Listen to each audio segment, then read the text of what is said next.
esforzó. Usted no va a regalar el dinero si el vecino no se esforzó. Usted no reparte las cosas. Siempre en las ideas, en la evolución de los proyectos, partimos de una idea. Y no es que sea malo, usted parte de una idea que puede ser de centro izquierda, centro derecha, pero eso provoca que los proyectos de inversión, de desarrollo, de productividad, de generación, tengan XY obstáculo. Y los dejo con estas observaciones. Que la infraestructura en el país también está siendo cuestionada. Y nadie está diciendo que es de gobierno, es de gobiernos pasados.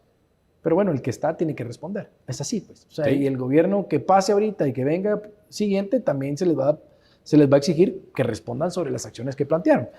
Estás hablando que en algún momento gran parte, digamos, del movimiento de los productos va a ser vía terrestre, si es que seguimos con esta falencia en tema de los puertos. Que pareciera que ya El Salvador y Honduras ya nos rebasaron en temas de capacidad, de eficiencia y todo lo demás. El Salvador lo tiene planificado. Pero lo va a hacer.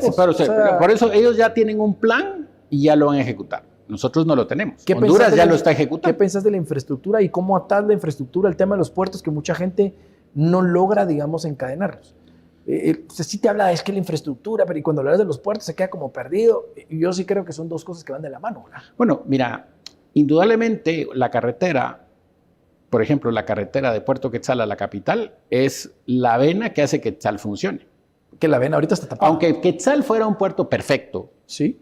Si vos tu carretera no hace que el producto se vuelva caro logísticamente, entonces, porque la cadena logística es llegar al destino, sí. No es llegar al puerto. Porque estás de acuerdo que la vena está tapada. Sí, o sea, la vena está obstruida. Está obstruida y entonces la posibilidad de tener un ataque cardíaco por eso es grande. O sea, cuando vos tenés una vena obstruida, puedes tener una serie de enfermedades terribles, ¿no? Entonces... pero que tampoco se arregla, ¿va? ¿Qué es lo que te digo? Pero digamos que ahí viene... Cuando tú adquirís una crisis y tenés falta de conocimiento que no tiene que ver solo con una administración en específico, sino que los actores que vos podás tomar no forzosamente entienden. O sea, ¿cómo yo entiendo todo el tema marítimo? Yo viví muchísimos años fuera de este país trabajando en puertos y entonces entendí cómo el puerto funciona y genera riqueza. Por ejemplo, España, cuando hizo el sistema de puertos del Estado, él vino y estableció, todos nuestros puertos tienen que ser landlord, van a ser autónomos y demás, pero todos están enfocados a que ellos generen riqueza. Entonces, fíjate que en los primeros ejercicios comenzaron a ganar 1.000 millones de euros. Ahorita están en 1.300 millones de euros anuales de ganancias que le dan al Estado. Y hay que decir que hay otro argumento también. Ustedes se recordarán que con el pasar del tiempo, porque año tras año tenemos que aprobar presupuesto general de la nación, que es un presupuesto muy grande. Algunos economistas dirán, dependiendo, como les digo, dependiendo a la escuela a la que ellos siguen, dirán, miren, pero es que un país se endeude más de lo que estamos acostumbrados no es mal, porque la inversión debe estar de la mano de una deuda eficaz, por ponérselo de una manera. Otros dirán, no tenemos que endeudarnos porque tenemos tenemos grandes cantidades de dinero en caja que no estamos utilizando, entonces ¿por qué vamos a salir a endeudarnos en bonos o más préstamos o sobre todo pidiendo presupuestos más grandes cuando el ciudadano lo que ve es que carreteras siguen golpeadas, sistema de salud sigue golpeado, seguridad sigue golpeada y de los impuestos no vemos nada de regreso? ¿Por qué entro al tema de los impuestos? Porque lo lógico sería es que lo que vos y yo paguemos de impuestos estuviera y se equiparara al presupuesto. Lo que nosotros recabamos sería lo que el Estado pudiera gastarse. Pero si yo recabo grandes cantidades de dinero y además me endeudo, es en donde creo yo que hay que primero encontrar la doble moral de los políticos. ¿Por qué en algunos momentos han dicho que el endeudamiento no es correcto porque da lugar a falta de transparencia o a dejar bolsones libres para la corrupción? Y en algún otro momento político oportuno sí es bueno subirle el presupuesto. Llegamos de un presupuesto de 90,000 millones de quetzales a un presupuesto que seguramente este año va a llegar a los 162,000 millones de quetzales. O sea, es increíble. Y la pregunta aquí es, si la ejecución está mala, ¿cómo vamos a utilizar ese dinero? ¿O qué se va a hacer con ese dinero? Y sobre todo lo más alegre es ver cómo lo vamos a recibir.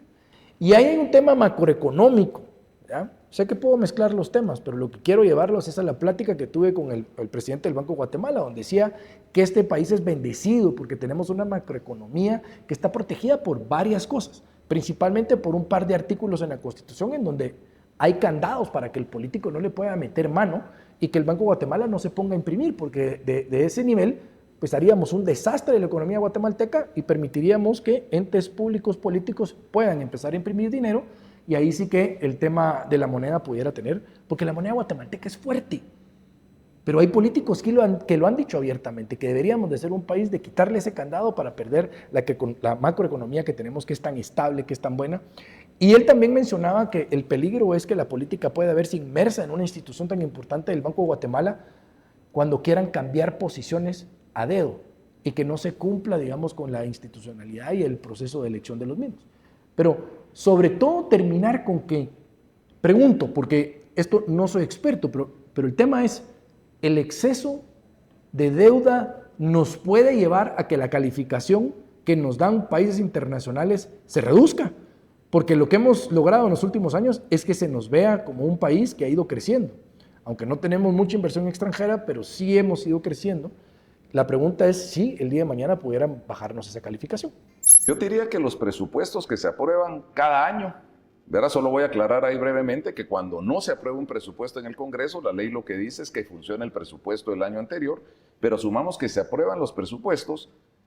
A veces se oyen comentarios de que el presupuesto no cuadra, no sé, son temas sí, que diría es un concepto equivocado, porque cada presupuesto que apruebe el Congreso está cuadrado. Pensemos que los gastos tienen que estar cubiertos por los ingresos.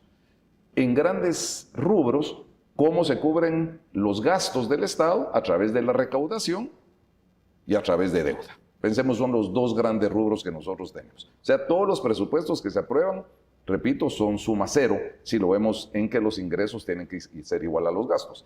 Ahora bien, ¿qué pasa cuando yo tengo más ingresos que gastos? Que no tiene que ser necesariamente por una sobrerecaudación, sino puede ser por falta de ejecución, sobra dinero. Pensemos que si el gobierno, y no digo este gobierno, digo gobiernos anteriores, regularmente ejecutan un 92 o 95% del presupuesto. Si el presupuesto es de 150,000 millones, o hablemos de 100,000 millones solo para que sean números redondos, estás hablando que ejecutar 95,000 millones, quedan 5,000 millones que no se ejecutaron. Y la ley orgánica del presupuesto obliga a que los saldos no ejecutados, por ejemplo, de algún ministerio, regresen al fondo común. ¿Qué quiere decir? Que yo el otro año arrastro ese saldo positivo, pensemos de recursos que yo no utilicé, y se vuelve en un saldo de caja. Ese saldo de caja, ¿qué quiere decir? Que yo puedo empezar a ejecutar desde el 1 de enero del año. ¿Por qué? Porque tengo ese saldo de caja. Asumamos que si no existiera saldo de caja, yo no podría empezar a ejecutar hasta que coloque bonos, por ejemplo, o hasta que tenga una recaudación que sea lo suficientemente buena para, lógicamente, cubrir los gastos del gobierno. O sea, el hecho de arrancar con saldos de caja es lo mejor que le puede pasar a un gobierno. Realmente, porque tú puedes comenzar a ejecutar día cero, pero hay que mencionar.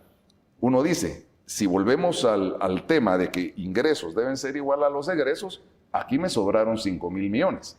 ¿Qué es lo que se hace en ese sentido? Es que si yo tengo 5,000 millones que me sobran, podría dejar de colocar 5,000 millones de deuda. No sé si me explico. Sí. Porque si no, tengo que pedir que me amplíen el presupuesto. Porque recordemos que entonces yo tendría 5,000 más 100,000 de ingresos, tendría 105,000, pero tendría 100,000 de gastos. Estaría descuadrado el presupuesto.